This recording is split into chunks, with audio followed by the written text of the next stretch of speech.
नमस्कार, ये रेडियो वर्षा है। वर्षा टाइम्स में आपका स्वागत है।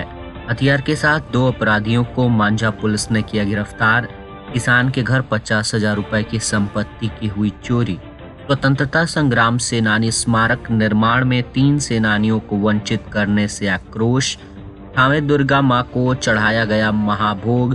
खिचड़ी प्रसाद लेने के लिए उमड़े भक्त। और ई ग्राम कचहरी की नई व्यवस्था जिले में होगी लागू।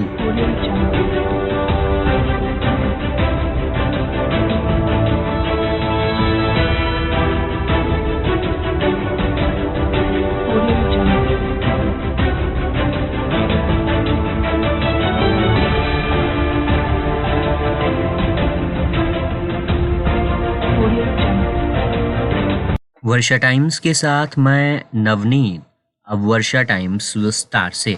मांझागढ़ संवाददाता सुधीर श्रीवास्तव के अनुसार सोमवार की शाम वाहन जांच करने के लिए मांझागढ़ थाना क्षेत्र परशुरामपुर में एसआई गजाधर प्रसाद अपने दल बल के साथ जैसे ही पहुंचे कि उनको गुप्त सूचना मिली कि गोपालगंज से बरौली के तरफ से 2 अपराधी हथियार के साथ जा रहे हैं।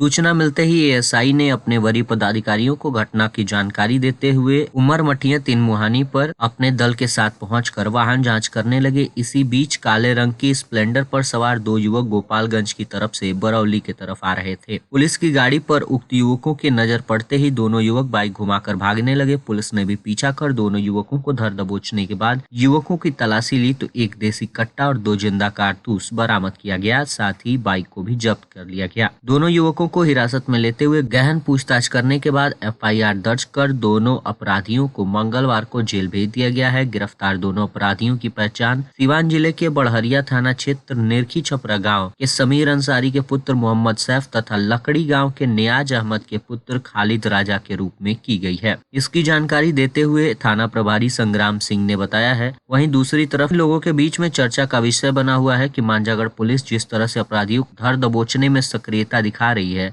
इसका असर है कि मांझागढ़ में आपराधिक घटनाएं कम हो रही हैं और अपराधियों में हड़कंप है। फुलवरिया संवाददाता त्रिलोकीनाथ दुबे के अनुसार थाने के मंजिरवा कला टोला हक्कड़पुर गांव में सोमवार की रात अज्ञात चोरों ने किसान सुरेश सिंह के घर का ताला तोड़कर 50,000 रुपए की संपत्ति की चोरी कर ली। चोरी किए गए वस्तुओं में सोना चांदी के जेवर, कपड़ा व बर्तन शामिल हैं। घटना की सूचना पर स्थानीय पुलिस टीम घटनास्थल पर पहुंचकर मामले की छानबीन में जुटी है। इसकी जानकारी देते हुए थानाध्यक्ष कैप्टन शहनवाज ने बताया है कि गृहस्वामी के अनुसार पूरे परिवार के लोग रात में खाना खाने के बाद सो गए थे। इसी बीच चोरों ने कड़ाके की ठंड व अंधेरी रात का फायदा उठाकर घटना को अंजाम दिया। सुबह जब घर वालों की नींद खुली तो देखा कि घर का दरवाजा खुला हुआ है, साथ ही बक्से का ताला टूटा है। इसके बाद आसपास के खेतों में देखा कि बैग खुला हुआ व कपड़ा बिखरा हुआ पड़ा है। इस संबंध में घटना की सूचना फुलवरिया पुलिस को मोबाइल फोन पर दी गई। सूचना मिलते ही पुलिस घटनास्थल पर पहुंचकर मामले की छानबीन कर रही है। गृहस्वामी के द्वारा अब तक लिखित शिकायत नहीं दी गई है, फिर भी पुलिस इस मामले की छानबीन में जुटी है।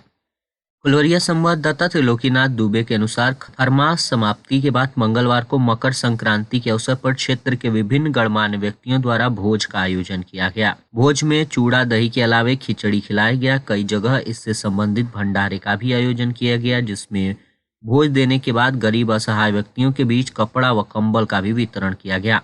संग्रामपुर रायमल गांव स्थित स्वतंत्रता संग्राम सेनानी आश्रम परिसर में तैलिक समाज के जिलाध्यक्ष डॉक्टर सुभाष चंद्र गुप्ता ने चूड़ा दही भोज का आयोजन किया, जिसमें तिलकुट खिलाने के बाद स्वयं डॉक्टर सुभाष चंद्र गुप्ता व उनकी पत्नी सुनीता गुप्ता अपने सहयोगियों के साथ लोगों के बीच में भोजन परोसकर खिलाया।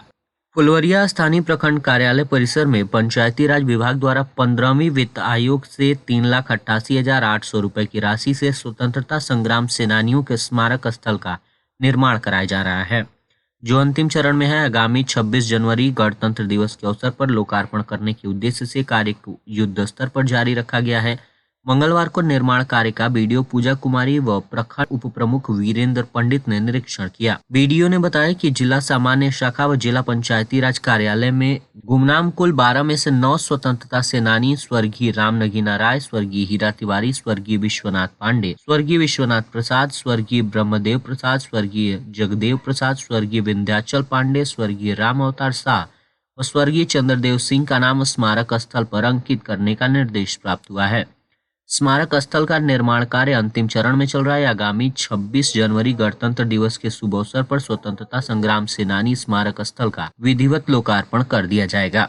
इससे संबंधित प्रखंड कार्यालय स्थित सभागार में आयोजित होने वाली पंचायत समिति की बैठक में माननीय सदस्यों को जानकारी दे दी जाएगी। उधर स्मारक स्थल में नाम अंकित होने से वंचित 3 स्वतंत्रता संग्राम सेनानी स्वर्गीय रामदेनी शाह, उनकी धर्मपत्नी स्वर्गीय आनंद प्रभा उर्फ लगनी देवी और माड़ीपुर ग्राम के स्वतंत्रता संग्राम सेनानी स्वर्गीय मंगल चौधुर के आश्रितों में इसको लेकर आक्रोश व्याप्त है। उल्लेखनीय है कि क्षेत्र के कुल 12 स्वतंत्रता संग्राम सेनानियों में मात्र 9 स्वतंत्रता संग्राम सेनानियों का नाम ही स्मारक स्थल पर अंकित किया जा रहा है। उधर हथुआ एसडीपी अभिषेक कुमार चंदन ने बताया है कि इस संबंध में जिला पदाधिकारी को पत्र के माध्यम से मार्गदर्शन मांगा गया है। मार्गदर्शन प्राप्त होते ही स्मारक स्थल पर वंचित स्वतंत्रता संग्राम सेनानियों का नाम भी अंकित कर दिया जाएगा।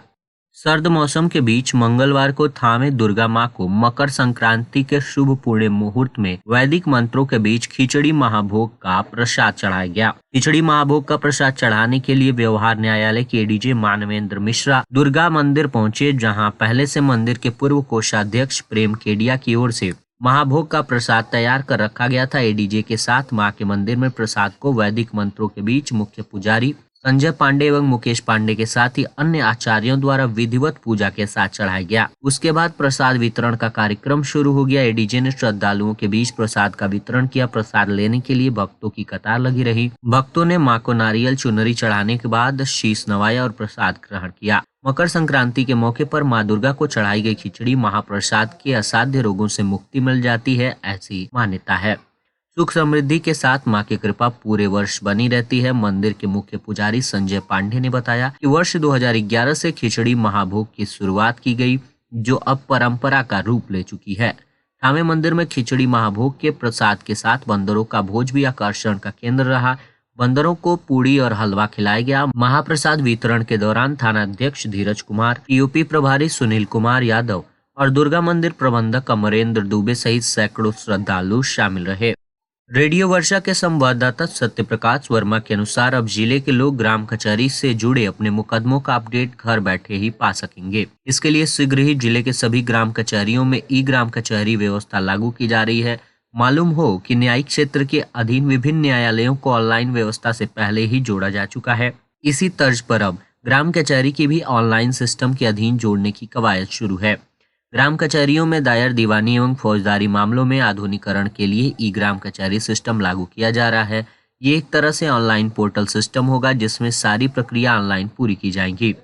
इसका अपडेट हमेशा पोर्टल पर उपलब्ध रहेगा। अब कभी इच्छा हो अपने मुकदमे की स्थिति देखी जा सकती है। इस सिस्टम से न्यायिक प्रक्रिया में भी तेजी आएगी और मामले का निष्पादन भी तय समय के अंदर करना होगा। ई ग्राम कचहरी सिस्टम लागू करने के लिए सरपंच, उप सरपंच, सचिव और न्याय मित्रों को प्रशिक्षित किया जाएगा। इसके लिए प्रखंड कार्यपालक सहायकों और पंचायत कार्यपालक सहायकों के लिए मास्टर ट्रेनर के रूप में पहले ही जिले में 1 दिवसीय प्रशिक्षण दिया जा चुका है। अब प्रखंड कार्यपालक सहायक, पंचायत कार्यपालक सहायकों, सरपंच, उप सरपंच, सचिव एवं न्याय मित्रों के लिए प्रखंडवार आयोजित होगी। प्रशिक्षण कार्यक्रम के सहयोग से जिले के सरपंच, उप सरपंच, सचिव और न्याय मित्रों को प्रशिक्षण देंगे। जिला पंचायती राज पदाधिकारी ने इनके प्रशिक्षण का शेड्यूल भी जारी कर दिया है। प्रशिक्षण कार्यक्रम 16 से शुरू होकर 30 जनवरी तक चलेगा।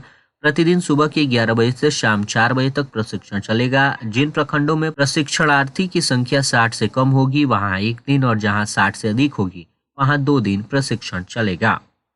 गोपालगंज के जिला नियोजन पदाधिकारी ने बताया है कि श्रम संसाधन विभाग एवं जिला नियोजनालय गोपालगंज के द्वारा 29 जनवरी को 1 दिवसीय जॉब कैंप का आयोजन किया गया है। जॉब कैंप का आयोजन पूर्वाह्न 11 बजे से 4 बजे अपराह्न तक किया जाएगा। इच्छुक अभ्यर्थी 1 दिवसीय जॉब कैंप में नियोजक से जॉब के विषय में जानकारी प्राप्त कर अपना आवेदन एवं बायोडाटा जमा कर साक्षात्कार में भाग ले सकते हैं। ये जॉब कैंप 29 जनवरी को आयोजित किया जाएगा। इच्छुक अभ्यर्थी अपने साथ बायोडाटा, अपने शैक्षणिक एवं प्रशैक्षणिक प्रमाण पत्र इत्यादि लेकर इस आयोजन में भाग ले सकते हैं। इन आयोजनों में निम्नलिखित नियुक्त कंपनियां हिस्सा ले रही हैं, जिसमें जोमेटो लिमिटेड, इसमें डिलीवरी पार्टनर, रिक्तियों की संख्या 30 है तथा न्यूनतम योग्यता 10th प्लस एवब और उम्र 18 से 35 वर्ष है। साथ ही वेतन, इंसेंटिव, बोनस और कार्यस्थल बिहार रखा गया है। जॉब कैंप का स्थान जिला नियोजनालय गोपालगंज निर्धारित किया गया है। और अंत में सुर्खियां एक बार फिर हथियार के साथ 2 अपराधियों को मांझागढ़ पुलिस ने किया गिरफ्तार। किसान के घर 50,000 रुपए की संपत्ति की हुई चोरी। स्वतंत्रता संग्राम सेनानी स्मारक निर्माण में 3 सेनानियों को वंचित करने से आक्रोश। थावे दुर्गा मां को चढ़ाया गया महाभोग। खिचड़ी प्रसाद लेने के लिए उमड़े भक्त। और ई ग्राम कचहरी की नई व्यवस्था जिले में होगी लागू। वर्षा टाइम्स का ये अंक यहीं समाप्त हुआ। नमस्कार।